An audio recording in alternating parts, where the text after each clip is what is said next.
ಇಲ್ಲಿ ನೇರವಾಗಿ ಒಂದು ನಮಗೆ ಅನುಮಾನ ಬರ್ತಾ ಇರ್ತಕ್ಕಂಥದ್ದು ವಿಚಾರಗಳನ್ನು ನಾವು ಆಗಲೇ ಹೇಳ್ದು. ಈ ರಾಜ್ಯ ಸರ್ಕಾರದಲ್ಲಿ ತುಂಬ ಬಾರಿ ಇಲ್ಲಿ ಟೆರರಿಸ್ಟ್ಗಳು ತಗಲಾಕೊಂಡಿದ್ದಾರೆ ಮೇಡಮ್. ಯಾರನ್ನೂ ಸಹ ಜೀವ ತೆಗಿತಕ್ಕಂಥ ಅಧಿಕಾರ ಯಾರಿಗೂ ಸಹ ಇಲ್ಲ. ಈಗ ಜೀವಾವಧಿ ಶಿಕ್ಷೆ ಆದಾಗಲೂ ಸಹ ಆತನ ಗಲ್ಲಿಗೇರಿಸಬೇಕಾದ್ರೂ ನಿನ್ ಕೊನೆ ಆಸೆ ಏನಪ್ಪ ಅಂತ ಕೇಳ್ತಾರೆ.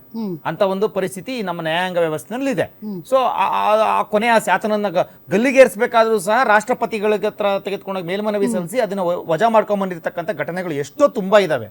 ಅಂತ ಪರಿಸ್ಥಿತಿನಲ್ಲಿ ಜೀವ ತೆಗೆ ಅಧಿಕಾರ ಯಾರಿಗೂ ಇಲ್ಲ. ಇವತ್ತು ಅಲ್ಲಿ ತಪ್ಪಾಗಿದ್ಯಾ ಆಗಿಲ್ವಾ ಅಂತಕ್ಕಂಥ ತನಿಖೆಯಿಂದ ಈಚೆ ಬರಲಿ. ಆದ್ರೆ ಅಕಸ್ಮಾತ್ ಅಧಿಕಾರಿಗಳಿಂದ ತಪ್ಪಾಗಿದ್ರೆ ಇದು ನಿಜವಾಗ್ಲೂ ಇದೊಂದು ದೊಡ್ಡ ಕೊಲೆ. ಈಗ ಉದಾಹರಣೆಗೆ ನೋಡಿ, ತುಂಬಾ ಜನ ಟೆರರಿಸ್ಟ್ಗಳು ತಗೊಳಕೊಂಡ್ರು ಮೇಡಮ್. ಮೊನ್ನೆ ಯಾರೋ ಪಾಕಿಸ್ತಾನದ ISI ಜೊತೆ ನಂಟಿದೆ ಅಂತ ಹೇಳ್ಬಿಟ್ಟು ಹಿಡಿದಾಕಿದ್ರು. ಅವನಿಗೆ ಕಾಲುಗೆ ಗುಂಡಿಡಿತಕ್ಕಂಥ ಕೆಲಸವನ್ನ ಧೈರ್ಯವನ್ನ ಈ ಪೊಲೀಸ್ ತೋರಿಸಲಿಲ್ಲ, ಈ ಸರ್ಕಾರ ತೋರಿಸಲಿಲ್ಲ. ಮತ್ತೆ ಅವನಿಗೆ ಎದೆಗೆ ಗುಂಡಿಡಿತಕ್ಕಂಥ ಧೈರ್ಯವನ್ನ ತೋರಿಸಲಿಲ್ಲ. ಟೆರರಿಸ್ಟ್ಗಳು ತಗೊಳಕೊಂಡ್ರು, ತುಮಕೂರಲ್ಲಿ ತಗೊಳಕೊಂಡ್ರು, ದಾವಣಗೆರೆಯಲ್ಲಿ ತಗೊಳಕೊಂಡ್ರು, ಬೆಂಗಳೂರಲ್ಲಿ ತಗೊಳಕೊಂಡ್ರು. ಅವ್ರಿಗೆ ಎದೆಗೆ ಕಲ್ಲುಡಿತಕ್ಕಂಥ ಅಥವಾ ಗುಂಡೊಡಿತಕ್ಕಂಥ ಧೈರ್ಯವನ್ನ ನಮ್ಮ ಪೊಲೀಸ್ ಇಲಾಖೆ ತೋರಿಸಲಿಲ್ಲ. ಯಾಕೆ ಇವ್ರ ಮೇಲೆ ತೋರಿಸೋದಂದ್ರೆ ಟೆರರಿಸ್ಟ್ಗಿಂತ ಡೇಂಜರ್ ಇವರು, ಟೆರರಿಸ್ಟ್ಗಳಿಗಿಂತ ದೊಡ್ಡ ದೊಡ್ಡ ಬಂದೂಕುಗಳನ್ನ ಇಟ್ಕೊಂಡಿದ್ರೆ ಇವರು. ಆ ಪ್ರಶ್ನೆ ಇವತ್ತು ನಮಗೆ ಬರ್ತಾ ಇದೆ. ತುಂಬಾ ರೇಪ್ಗಳು ನಡೆದಿದ್ದಾವೆ ರಾಜ್ಯದಲ್ಲಿ, ತುಂಬಾ ರೌಡಿ ಶೀಟರ್ಗಳು ಕೊಲೆ ಮಾಡಿದ್ದಾರೆ. ಅವ್ರಿಗೆ ಗುಂಡೊಡಿಬೇಕಾದ್ರೆ ನಾವ್ ಯಾವ್ದೋ ಆಂಧ್ರದಲ್ಲಿ ಗುಂಡೊಡ್ಬಿಟ್ರಂತ ರೇಪಿಸ್ಟ್ ಮೇಲೆ, ಕೊಲೆಗಡಕ ಮೇಲೆ ಆಂಧ್ರದಲ್ಲಿ ಗುಂಡೊಡ್ಬಿಟ್ರಂತ ಅಂತ ಹೇಳ್ತಾರೆ. ಕರ್ನಾಟಕದಲ್ಲಿ ಆ ರೀತಿ ಘಟನೆ ನಡೀಲೇ ಇಲ್ಲ. ಸೊ ಇವತ್ತು ಇಲ್ಲಿ ನಡೆದಿರ್ತಕ್ಕಂಥ ಘಟನೆ ಇವರೆಲ್ಲರಿಗಿಂತಲೂ ದೊಡ್ಡ ಡೇಂಜರಸ್ ಅವರು ಅಂತಕ್ಕಂಥದ್ದು ನಮ್ಗೆ ಈಗ ಅನುಮಾನ ಬರ್ತಾ ಇದೆ. ಇಲ್ಲಿ ನಡೀತಾ ಇರ್ತಕ್ಕಂಥದ್ದು ಮೇಡಮ್, ನಮ್ಗೆ ಅನುಮಾನ ಬರ್ತಾ ಇರ್ತಕ್ಕಂಥ ಘಟನೆಗಳು ಯಾಕೆ ಇವರು ಎಚ್ಚರಿಕೆಯನ್ನ ಕೊಟ್ಟು ಅವ್ರಿಗೆ ಕಾಲಿಗೆ ಗುಂಡಿಡಿತಕ್ಕಂಥ ಕೆಲಸವನ್ನ ಮಾಡಿ, ಅವರಿಗೆ ಅಥವಾ ಗಾಳಿಲಿ ಗುಂಡಿಡಿತಕ್ಕಂಥ ಕೆಲಸವನ್ನ ಮಾಡಿ, ಅವ್ರ ಕೆಳಗಡೆ ಬೀಳಂಗ್ ಮಾಡಿ ಅವ್ರನ್ನ ತೆಗೆದುಕೊಂಡಾಗ ಆಸ್ಪತ್ರೆಗೆ ಸೇರಿಸ್ತಕ್ಕಂಥ ಕೆಲಸವನ್ನ ಮಾಡ್ಬೋದಾಯ್ತು. ಅವರಿಗೆ ಅಂದ್ರೆ ಇವ್ರ ಮೇಲೆ ಅಟ್ಯಾಕ್ ಮಾಡಕ್ ಬಂದಿದ್ರು ಅಂತಂದ್ರೆ ಈಗ ರಾತ್ರಿ ಹೊತ್ತು ಮಾಡಿರೋದು ಅಂತ ಹೇಳ್ತಾ ಇದ್ದಾರೆ ಇವರು. ರಾತ್ರಿ ಹೊತ್ತು ಕಣ್ಣಿಗೆ ಕಾಣಿಸ್ಲಿಲ್ಲ, ಎದೆಗೆ ಹೊಡೆದಿರ್ಬೋದು. 3 ಜನಕ್ಕೂ ಎದೆ ಹೊಡೆದು ಬಿಟ್ರ, 3 ಜನನೂ ಕಾಣ್ಲಿಲ್ವಾ? ಒಂದು ಮತ್ತೆ ಅಲ್ಲಿ ನಡೆದಿರ್ತಕ್ಕಂಥ ಸ್ಥಳದ ವಿಚಾರಗಳು ನಾವು ಗಮನಿಸಿದಾಗ ನೀವು ಮಾತಾಡೋದು ಭಾಳ ಈಸಿ ಐತೆ ಸರ್. ಒಂದ್ ನಿಮಿಷ ಹೇಳೋದು, ಈಗ ಯಾರೋ ಒಬ್ಬ ಅಟ್ಯಾಕ್ ಮಾಡಕ್ ಬಂದಾಗ ಸರ್, ಉದಾಹರಣೆಗೆ ಅವನು ನಾ ಉದಾಹರಣೆಗೆ ನಾವು ಸರ್ ನಮ್ ಕರಾಟೆನೂ ಗೊತ್ತಿಲ್ಲ, ಕುಂಫುನು ಗೊತ್ತಿಲ್ಲ, ಏನೋ ಗೊತ್ತಿಲ್ಲ, ಯಾರೋ ಒಬ್ಬ ಏನೋ ಬೀಸ್ತಾನಂತಂದ್ರೆ ನನಗೇನೋ ಪೆಟ್ಟಾಗುತ್ತೆ ಅಂತಂದ್ರೆ ಅದರಿಂದ ತಪ್ಪಿಸ್ಕೊಳಕ್ ನಮ್ಗೆ ಆ ಕ್ಷಣದಲ್ಲಿ ಏನ್ ಬೇಕಾದನ್ನು ಮಾಡ್ತೀವಿ, ಹೌದಾ? ಸೊ ಹಿಂಗೆ ಮಾಡ್ಬೇಕಾಗಿತ್ತು, ಹಂಗೆ ಮಾಡ್ಬೇಕಾಗಿತ್ತು. ಅಲ್ಲಿ ಪರಿಸ್ಥಿತಿಗಳು ಹೆಂಗಿದ್ವೋ, ಅಲ್ಲಿ ಏನಾಗಿತ್ತೋ ಏನೋ ಗೊತ್ತಿಲ್ಲ, ಹಂಗ್ ಮಾಡ್ಬೇಕಾಗಿತ್ತು, ಹಿಂಗ್ ಮಾಡ್ಬೇಕಾಗಿತ್ತು. ಎನ್ಕೌಂಟರ್ ಅಂತ ಅನುಮಾನ ಬರ ಕಾರಣ ಈ ಕಡೆಯಿಂದ ಗುಂಡಾರಿದೆ ಪೊಲೀಸ್ನವ್ರ ಕಡೆಯಿಂದ, ಅಲ್ಲಿ 3 ಜನ ಸತ್ ಬಿದ್ದಿದ್ದಾರೆ. ಆ ಕಡೆಯಿಂದ ಗುಂಡಾರಿದೆ, ಪೊಲೀಸ್ನವ್ರಿಗೊಂದು ಸಣ್ಣ ಗಾಯನೂ ಆಗಿಲ್ಲ. ಇದು ನೇರವಾಗಿ ಗೊತ್ತಾಗ್ತಾ ಇದೆ, ಇದು ಪೊಲೀಸ್ನವ್ರು ಬೇಕು ಅಂತಲೇ ಟಾರ್ಗೆಟ್ ಮಾಡಿ ಅವ್ರನ್ನ ಹೊಡೆದಾಕಿರ್ತಕ್ಕಂಥದ್ದು. ಇದಕ್ಕೆ ಅಕೌಂಟಬಿಲಿಟಿ ಯಾರು? ರಾಮಲಿಂಗಾರೆಡ್ಡಿ ಅವರ ಅಕೌಂಟಬಿಲಿಟಿನ ಅಥವಾ ಮುಖ್ಯಮಂತ್ರಿ ಅವರ ಅಕೌಂಟಬಿಲಿಟಿನ? ಇದಕ್ಕೆ ರಾಜೀನಾಮೆ ಕೊಡ್ಲೇಬೇಕು ರಾಮಲಿಂಗಾರೆಡ್ಡಿ ಅವರು. ಯಾಕೆ ಕೊಡ್ಬೇಕು? ಯಾಕೆಂತ ಅಕೌಂಟಬಿಲಿಟಿ ಇಲ್ವಾ? 3 ಜನ ಅಮಾಯಕರಾಗಿದ್ರೆ ಅಕೌಂಟಬಿಲಿಟಿ ಇಲ್ವಾ? ತನಿಖೆ ನಡೆಯಕ್ಕಿಂತ ಮುಂಚೆ ಅದಕ್ಕೆ ನಾವು ಕೇಳ್ತಾ ಇರ್ತಕ್ಕಂಥದ್ದು ಸ್ವತಂತ್ರವಾದ ತನಿಖೆ ಆಗ್ಬೇಕು. ಸ್ವತಂತ್ರವಾದ ಯಾವ ಪೈಲಟ್ ಗನ್ರಿ? ನಿಮ್ ಜಾರ್ಖಂಡ್ ನೋಡ್ರಿ, ನಿಮ್ಮ ಜಾರ್ಖಂಡ್ ಅಲ್ಲಿ ನೋಡಿದಿರಿ ಅಂದ್ರೆ ತಂತಿ ಹಾಕಿದಿರಿ, ಉಗ್ರಗಾಮಿಗಳಿಗೆ ಹಾಕ್ತಾರಲ್ಲ ತಂತಿ, ತಂತಿ ವಿದ್ಯಾರ್ಥಿಗಳ ಮೇಲೆ. ನಿಮ್ಗೆ ನಾಚಿಕೆ ಆಗ್ಬೇಕು. ಈ ದೇಶದ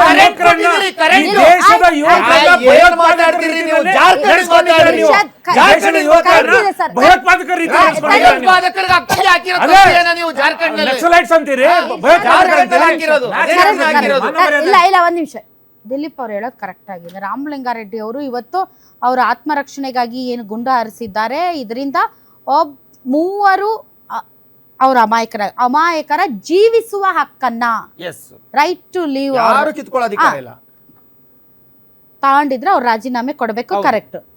ಅವ್ರು ಹೇಳೋದು ಅಲ್ಲಿ ಪೈಲಟ್ ಗನ್ ಯೂಸ್ ಮಾಡಿದ್ರಲ್ಲ, ಅದಕ್ಕೆ ಅಮಿತ್ ಶಾ ರಾಜೀನಾಮೆ ಕೊಡ್ಬೇಕು ಅಂತ. ಎರಡು ಕರೆಕ್ಟ್ ಆಗಿದೆ ಸರ್. ಅದು ಕರೆಂಟ್ ಕೊಟ್ಟಿದ್ರಲ್ಲ ಮೇಡಮ್ ತಂತಿಗೆ, ಹೌದಲ್ಲ ಸರ್? ಅದು ರಾಹುಲ್ ಗಾಂಧಿ ಅವರು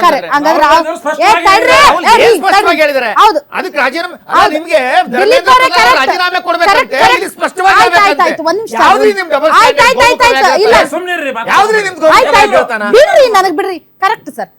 ಅಲ್ಲಿ ರಾಹುಲ್ ಗಾಂಧಿ ಜಾರ್ಖಂಡ್ ಅಲ್ಲಿ ರಾಜೀನಾಮೆ ಕೊಡಬೇಕು, ಡೆಲ್ಲಿಯಲ್ಲಿ ಅಮಿತ್ ಶಾ ರಾಜೀನಾಮೆ ಕೊಡ್ಬೇಕು, ಇಲ್ಲಿ ರಾಮಲಿಂಗಾರೆಡ್ಡಿ ರಾಜೀನಾಮೆ ಕೊಡ್ಬೇಕು. ಕರೆಕ್ಟಾ ನಿಮ್ ಪ್ರಕಾರ? ಮೇಡಮ್ ಹೇಳಿ ಅದನ್ನ ಹೇಳಿ ಮುಂದಕ್ಕೆ ಅಲ್ಲ ಕರೆಕ್ಟ್ ತಾನೇ ಅಂದೆ. ನೋಡಿ ಹೌದಾ ಅಕೌಂಟಬಿಲಿಟಿ ಅದೇ ಅಕೌಂಟಬಿಲಿಟಿ ನೀವ್ ಹೇಳ್ದಂಗೆ ಸರ್. ಧರ್ಮೇಂದ್ರ ಪ್ರಧಾನ ರಾಜೀನಾಮೆ ತೆಗೆದುಕೊಂಡಿದ್ದಾರೆ. ಅಲ್ಲ ನಿಮ್ ಲೈನ್ ಜಾರ್ಖಂಡ್ ಯಾರು ಅಕೌಂಟಬಿಲಿಟಿ ಯಾರು? ಅಲ್ಲ ನಿಮ್ ಲೈನ್ ಪ್ರಕಾರ ಜಾರ್ಖಂಡ್ ಅಲ್ಲಿ ಅಕೌಂಟಬಿಲಿಟಿ ಯಾರು? ನೀವೇ ಹೇಳಿ ಅದನ್ನೇ ನನ್ನ ಹೇಳ್ತಾ ಇದ್ದೀನಿ. ಜಾರ್ಖಂಡ್ ವಿಚಾರಕ್ಕೆ ಅಕೌಂಟಬಿಲಿಟಿ ಯಾರು ರಾಜೀನಾಮೆ ಕೊಟ್ಟಿದ್ದಾರೆ? ರಾಹುಲ್ ಗಾಂಧಿ ಕೊಟ್ಟಿದ್ದಾರಾ? ನೀವ್ ಹೇಳಿದ್ದು ಕೊಟ್ಟಿದ್ದಾರಾ? ನೀವ್ ಹೇಳಿದ ಪ್ರಕಾರನೇ ರಾಹುಲ್ ಗಾಂಧಿ ಕೊಟ್ಟಿದ್ದಾರಾ? ಜಾರ್ಖಂಡ್ ಅಲ್ಲಿ ರಾಹುಲ್ ಗಾಂಧಿ ರಾಜೀನಾಮೆ ಕೊಡ್ಬೇಕು. ಹೌದು, ಧರ್ಮೇಂದ್ರ ಪ್ರಧಾನ್ ರಾಜೀನಾಮೆ ಕೊಟ್ಟಿದ್ದಾರೆ. ಅಕೌಂಟಬಿಲಿಟಿ ತಪ್ಪು ಮಾಡ್ತಾರೆ, ರಾಜೀನಾಮೆ ಕೊಟ್ಟಿದ್ದಾರೆ. ಜಾರ್ಖಂಡ್ ಅಲ್ಲಿ ರಾಜೀನಾಮೆ ಕೊಟ್ಟಿದ್ದಾರೆ ರಾಹುಲ್ ಗಾಂಧಿ ಅವರು. ಪ್ರಧಾನ್ ಅವರು ಎಜುಕೇಶನ್ ನೋಡಿ ಕರೆಕ್ಟ್ ಆಗಿ ನಾ ಮಾತಾಡ್ತೀನಿ. ನೀವು ಯಾಕೆ ಧರ್ಮೇಂದ್ರ ಪ್ರಧಾನ್ ಅವರು ಎಜುಕೇಶನ್ ಮಿನಿಸ್ಟರ್, ಎಜುಕೇಶನ್ ಆದಂತ ಎಜುಕೇಶನ್ ಡಿಪಾರ್ಟ್ಮೆಂಟ್ ಅಲ್ಲಾದ ಗೋಲ್ಮಾಲ್ಗೆ ರಾಜೀನಾಮೆ ಕೊಟ್ರು. ನೀವ್ ಹೇಳ್ತಾ ಇರೋದು ಲಾ ಅಂಡ್ ಆರ್ಡರ್ ವಿಚಾರದಲ್ಲಿ ಪೊಲಿಟಿಕಲ್ ಯೂಸ್ ಮಾಡಿರೋದ್ರಿಂದ ಅಮಿತ್ ಶಾ ರಾಜೀನಾಮೆ ಕೊಡ್ಬೇಕು ಅಂತ ತಾವು ಎಂಡೋರ್ಸ್ ಮಾಡಿದೀರಾ. ನಾನು ಅದನ್ನ ಒಪ್ಕೊಳ್ತೀನಿ. ಮಹೇಶ್ ಗೌಡ್ರು ಮೇಡಮ್, ವಲ್ಲೀಸರು ವನ್ಯಜೀವಿ ತಜ್ಞರಿದ್ದಾರೆ. ಕೆಲವೊಂದು ಜಲ್ದಿ ಹೇಳಿ, time ಬಹಳ ಲೂಪ್ ಅನ್ನು ನಾನು ಹೇಳ್ಬಿಡ್ತೀನಿ ಮೇಡಮ್. ಇವತ್ತು ನೀವು ರಿಯಲ್ ಫ್ಯಾಕ್ಟ್ ಚೆಕ್ ಮಾಡಿ ಮೇಡಮ್. 6 ಗಂಟೆ ಮೇಲೆ ಯಾರು ಬಿಡೋದಿಲ್ಲ ಎಲ್ಲಿಗೆ, ಬಿಳಿಗಿರಿ ರಂಗನ ಬೆಟ್ಟಕ್ಕೆ. ಬಟ್ ನಾನು ನಿಮ್ಮನ್ನು ಬಿಡಿಸ್ತೀನಿ. ಎಲ್ಲಿ? ಆಫ್ಟರ್ 6. ಯಾಕೆ ಬಿಡಿಸ್ತೀನಿ ಅನ್ನೋದನ್ನು ನೆಕ್ಸ್ಟ್ ಹೇಳಿ. ದ ಸೆಕೆಂಡ್ ಒನ್ ಇಸ್ ನಿಮ್ಮ ಭಾಗದನ್ನು ಫ್ಯಾಕ್ಟ್ ಚೆಕ್ ಹೇಳ್ತೀನಿ. ನಿಮ್ಮ ಭಾಗದಲ್ಲಿ RFOಗಳು, DFOಗಳು, ರೇಂಜರ್ಸು ಗಿರ್ಕಿ ಹೊಡಿತಾವ್ರೆ, ಟ್ರಾನ್ಸ್ಫರ್ ಅಲ್ಲೇ ಮಾಡಿಸ್ಕೊಂಡು. ಈ ತಾಲೂಕಿಂದ ಪಕ್ಕ ಅದೇ ಬರೋದು. ಎಷ್ಟು ಜನ ಬೇಕು ನಿಮಗೆ ದಕ್ಷಿಣ ಕನ್ನಡ, ಉತ್ತರ ಕನ್ನಡ ಜಿಲ್ಲೆಯಲ್ಲಿ, ದಾಂಡೇಲಿ ಭಾಗದಲ್ಲಿ? ನನಗೆ ರಿಯಲ್ ಫ್ಯಾಕ್ಟ್ ನನ್ನ ಹತ್ರ ಲಿಸ್ಟೇ ಇದೆ. ಅಂಥವ್ರನ್ನ ಯಾಕೂ ಇನ್ನೂ ನೀವು ಮಟ್ಟ ಹಾಕಿಲ್ಲ. The second one is. The third one is ಏನಪ್ಪಾ ಅಂತ ಹೇಳಿದ್ರೆ, ಅರಣ್ಯದ ಉತ್ಪನ್ನಗಳು ಇವತ್ತೇನಾದ್ರೂ ಸಿಟಿಗೆ ಬೆಲೆ ಬಾಳುವ ಮರಗಳು ಬರ್ತಾ ಇದೆ ಅಂತ ಹೇಳಿದ್ರೆ RFO, DFO, ರೇಂಜರ್ಗಳಿಲ್ಲದೆ ಹೆಂಗ್ ಬರ್ತಾ ಇದೆ? ಈ ರಾಜ್ಯದ ಶ್ರೀಮಂತರ ಮನೆಗೆ ಹೋಗಿ ಹೆಂಗ್ ಬಂತು ಕಾಡಿನ ಸಂಪತ್ತು? ಅರಣ್ಯ ಜೀವಿ ತಜ್ಞರು ಇಲ್ಲಿದ್ದಾರೆ. ಅರಣ್ಯದಲ್ಲಿ ಬಿದ್ದಂತ ಮರಗಳು ಅಲ್ಲೇ ಇದಾಗಬೇಕು, ಏನು ಅಲ್ಲೇ ನಶಿಸಿ ಅಲ್ಲೇ ಗೊಬ್ಬರ ಆಗ್ಬೇಕು. ಇವತ್ತು ನಾಡಿಗೆ ಬರ್ತಾ ಇದೆ. ಇದ್ರ ಬಗ್ಗೆನೂ ನಾವು ಫ್ಯಾಕ್ಟ್ ಚೆಕ್ ಮಾಡಬೇಕಾಗುತ್ತೆ. ರಾಮಲಿಂಗಾರೆಡ್ಡಿ ಅವರು ಹೊಸದಾಗಿ ಅಧಿಕಾರವನ್ನು ವಹಿಸ್ಕೊಂಡಿದ್ದಾರೆ. ಆದ್ರೆ ಇಲ್ಲಾಗಿರೋದು ಒಂದು ಪ್ರಾಣಿಗೋಸ್ಕರ 3 ಅಮಾಯಕರ ಬಲಿ. ಅವರು ಬೇಟೆಗಾರರಾಗಿದ್ರು ಅಥವಾ ಏನಾಗಿದ್ರು, ಕಳ್ಳರಾಗಿದ್ರು, ನೆಕ್ಸ್ಟ್. ಆದ್ರೆ ಅವರ ಒಂದು ಬದುಕಿದೆಯಲ್ಲ, ಅವರ ಕುಟುಂಬದ ಬದುಕಿದೆಯಲ್ಲ 24 ಗಂಟೆಗೆ ಮಾತ್ರ ಸೀಮಿತ. ತನ್ನ ಬದುಕನ್ನ ತನ್ನ ಮಕ್ಕಳಿಗೋಸ್ಕರ, ರಾತ್ರಿ ವಸ್ತು ಅಥವಾ ಮಲಗೋದಕ್ಕೋಸ್ಕರ, ಒಂದು ಊಟಕ್ಕೋಸ್ಕರ ಮಹೇಶ್ ಗೌಡ್ರೆ, ನೀವ್ ಹೇಳಿ. ಈಗ ಪ್ರಾಣಿಗಳನ್ನ ಕೊಂದ್ರು ನಡೆಯುತ್ತೆ, ಪ್ರಾಣಿಗಳ ವನ್ಯಜೀವಿ ನೀವ್ ಅಂದ್ರಲ್ಲ, ಪ್ರಾಣಿಗಳಿಗಿಂತ ಮನುಷ್ಯರ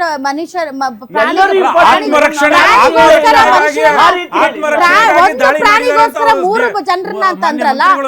ಅರಣ್ಯ ಇಲಾಖೆ ಅನ್ನೋದನ್ನ ನೀವು ಬಂದ ಮೇಲೆ ಡೆಮಾಲಿಷ್ ಮಾಡಿ.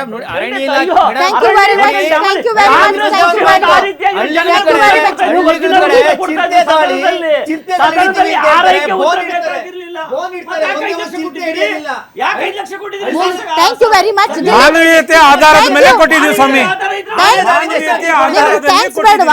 ಅರಣ್ಯ ಇಲಾಖೆ ನಿದ್ದೆ ಹೊಡಿತಾ ಇದೆ, ನಿದ್ದೆ ಹೊಡಿತಾ ಇದೆ. ಬರ್ರಿ ನಮ್ಮ ಹಳ್ಳಿಗಳ ಕಡೆ ಬರ್ರಿ, ತುಮಕೂರಿಗೆ ಬರ್ರಿ. ಗೊತ್ತು ಬನ್ರಿ.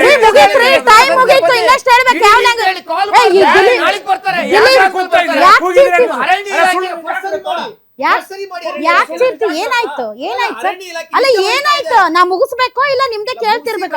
Thank you very much. Stop. Thank you. Shoot ಮಾಡಿದ್ರೆ ಜಾಗೃತರಾಗಿದ್ದೀರಿ ಯಾಕೆ ಅಂತೀರಿ, ನಿದ್ದೆ ಮಾಡ್ತಿದ್ರೆ ಯಾಕೆ ನಿದ್ದೆ ಮಾಡ್ತಿದ್ದೀರಿ ಅಂತಾರೆ. ಪಾಪ ಅವರೆಲ್ಲ ಹೋಗ್ಬೇಕು, ಇರ್ಲಿ ಬಿಡಿ. ಬಟ್ ಒಂದಂತೂ ಸತ್ಯ, ನಾವು ನೋಡಿ ವಿಜಯ್ ಅವ್ರದ್ದು ನಾವು ಡಿಸ್ಕಷನ್ನೇ ಮಾಡಿಲ್ಲ, ತಮಿಳರ ನರಮೇಧ ಅಂತ. ಸೊ ಈ ರಾಜಕೀಯ ಹೌದು, ರಾಜಕೀಯ ದಯವಿಟ್ಟು ಇದನ್ನ ರಾಜಕೀಯ ಬಿಟ್ಬಿಡ್ರಿ. ನಿಮ್ಗೆ ನಿಜಕ್ಕೂ ಕಾಳಜಿ ಇದ್ರೆ ಪ್ರತಿಯೊಬ್ಬರಿಗೂ ಜೀವಿಸುವ ಹಕ್ಕಿದೆ. ಅದು ಪೊಲೀಸರಿಗಾಗಿರ್ಬೋದು ಅಥವಾ ಸಾಮಾನ್ಯ ನಾಗರಿಕರಾಗಿರ್ಬೋದು, ಅಮಾಯಕರಾಗಿರ್ಬೋದು. ಈ ವಿಚಾರದಲ್ಲಿ ಪೊಲೀಸರು ಕರ್ತವ್ಯ ಲೋಪ ಮಾಡಿದ್ದಾರೆ, ಈ ವಿಚಾರದಲ್ಲಿ ನಿರ್ಲಕ್ಷ್ಯ ಮಾಡಿದ್ದಾರೆ. ನಿರಾಯುಧರಾದಂತಹ ಅಮಾಯಕರ ಮೇಲೆ ಅವರು ಗುಂಡೇಟು ಹೊಡೆದು ಸಾಯಿಸಿದ್ದಾರೆ ಅನ್ನೋದಾದ್ರೆ ಅವರ ಮೇಲೂ ಕೂಡ ಯಾವುದೇ ವಿನಾಯಿತಿ ಇಲ್ಲದೆ, ಯಾವುದೇ ಆತ್ಮರಕ್ಷಣೆ ಅನ್ನುವಂಥ ಸಬೂಬಿಲ್ಲದೆ ಅವರ ವಿರುದ್ಧ ಕ್ರಮ ಆಗಬೇಕು. ಒಂದು ವೇಳೆ ನಿಜಕ್ಕೂ ಕೂಡ ಇವರು ಯಾರು ಬೇಟೆಯಾಡಕ್ಕೆ ಹೋಗಿದ್ರ, ಅವ್ರ ಹಿಂದೆ ಏನಾದ್ರೂ ಕೇಸಸ್ ಇತ್ಯಾ, ಅಥವಾ ಅವ್ರು ಏನಾದ್ರೂ ಅಲ್ಲಿರುವಂತ 3 ಜನರು ಅಲ್ಲಿರುವ ಪೊಲೀಸರ ಮೇಲೆ ತುಂಬಾ ಬಲವಾದಂತಹ ಆಯುಧಗಳಿಂದ ಹಲ್ಲೆ ಮಾಡಕ್ ಹೋಗಿದ್ರ, ಎಲ್ಲ ವಿಚಾರಗಳ ಬಗ್ಗೆ ತನಿಖೆ ಆಗ್ಲಿ. ಮೊದಲು ತನಿಖೆ ಆದ ಮೇಲೆ ಯಾರು ತಪ್ಪು ಯಾರು ಸರಿ ಅನ್ನೋದರ ಬಗ್ಗೆ ಗೊತ್ತಾಗ್ಲಿ. ತನಿಖೆ ನಡೆಯದ ಹೊರತು ನಾವು ಬಹಳ ಕತೆ ಕಟ್ಟೋದು, ಅದು ಸತ್ತೋಗಿರುವಂತಹ ಆ 3 ಜನರ ಆತ್ಮಕ್ಕೆ ಶಾಂತಿ ಸಿಗುವುದಿಲ್ಲ. ತನಿಖೆ ನಡೆದು ಪೊಲೀಸರೇ ತಪ್ಪು, ಅವ್ರೇನು ಕಾನೂನಿಗೆ ಅತೀತರಲ್ಲ, ಅವ್ರಿಗೂ ಕೂಡ ಲಾ ಬುಕ್ ಇರುತ್ತೆ, ಹಂಗೆ ನಡ್ಕೋಬೇಕು ಅವರು ಕೂಡ. ಸೊ ಅವ್ರು ತಪ್ಪು ಮಾಡಿದ್ರೆ ಅವರ ತಪ್ಪಿಗೆ ಶಿಕ್ಷೆ ಆಗಲೇಬೇಕು. ಮತ್ತು ಏನು ಕುಟುಂಬಸ್ಥರು ಗೋಳಾಡ್ತಾ ಇದ್ದಾರೆ ಅವರಿಗೆ ಈ ವಿಚಾರದಲ್ಲಿ ಅದು ಹೇಗೆ ಸಾಂತ್ವನ ಕೊಡ್ತಿರೋ ಏನು ಕೊಡ್ತಿರೋ ಗೊತ್ತಿಲ್ಲ. ಬಟ್ ಏನೋ ಒಂದು ಆಗ್ಬೇಕು, ಕಾದು ನೋಡೋಣ.